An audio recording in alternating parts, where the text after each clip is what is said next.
absolute value equations in 5 minutes.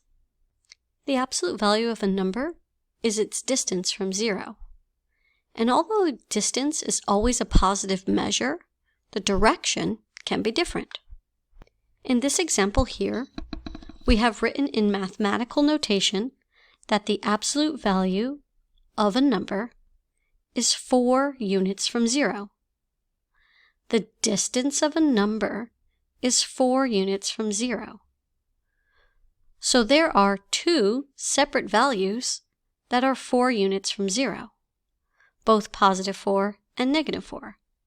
And you'll need to keep that in mind today when you're solving an absolute value equation. So if I tell you I'm thinking of a mystery number and it's 1 unit from 0, you can be located both here or here.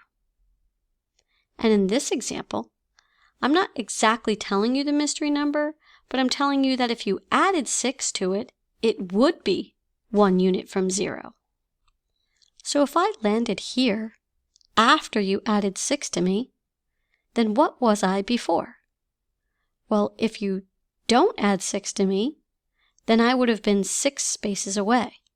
1, 2, 3, 4, 5, 6. So if I was negative 5 and you added 6 to me, I would be 1 unit away from 0. And the same is true for this location. If I am 1 unit away from 0 and you added 6 to get me there, what would happen if you didn't add 6? 1, 2, 3, 4, 5, 6 would put me at negative 7. So both of these values result in being 1 unit away from 0. If I wanted to solve this equation without a number line, I would simply have to state that this expression, when performed, can either result in landing at positive 1 or landing at negative 1, because these absolute value bars state what number is 1 unit away from 0. What number is 1 unit away from 0?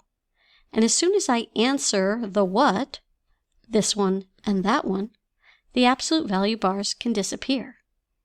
So that means I can keep my expression the same, set up 2 different equations, and find the possible solutions. By subtracting 6 from both sides, you'll notice I get the same answer I got with the number line, that x can be negative 5 or x can be negative 7. Let's try another one. I'm thinking of a number. If you subtract 3 from it, it would be 8 units away from 0. Well, what number is 8 units away from 0? Well, 8 is, but so is negative 8.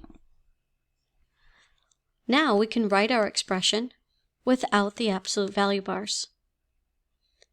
Add 3 to both sides and get your 2 solutions. So x could have started at either positive 11 or negative 5. Remember, the rule is to take your answer and write it twice, once as the positive unit and once as the negative unit. Then you can remove the absolute value bars and keep the inside expression the same. Let's try one more. What value is 24 units away from 0? That's positive 24 and negative 24. Now I can remove the absolute value bars and rewrite my inside expression.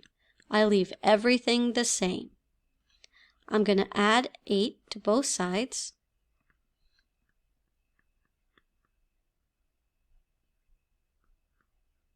Divide both sides by 4. And there are my 2 solutions. Let's try a problem that has math outside of the absolute value bars. Now, I'm not allowed to state that the solution is 24 until the only thing on the left-hand side is an expression inside the absolute value bars.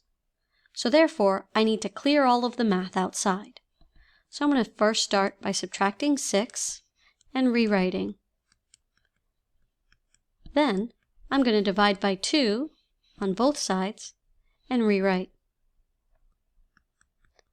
Now I have just my absolute value bars.